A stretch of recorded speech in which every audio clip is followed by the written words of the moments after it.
Hello everyone, today we are going to guide you on how to check your employees' attendance details in the CamAttendance dashboard. To begin with, click on dashboard on top left. Here you can find statistics of total active employees. Now under attendance, you can see the number of employees checked in, not checked in, short hours count, on leave, weekly off, holiday and checked out. On scrolling down, you can check the exception for late coming or early going employees. Apart from this, you can also see regularization and leave requests under the pending requests.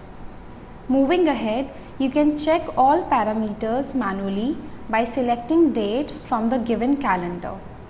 Additionally, you can select locations, departments and shifts to track the details of your employees. Thank you for your time and patience. We will see you again in our next tutorial video.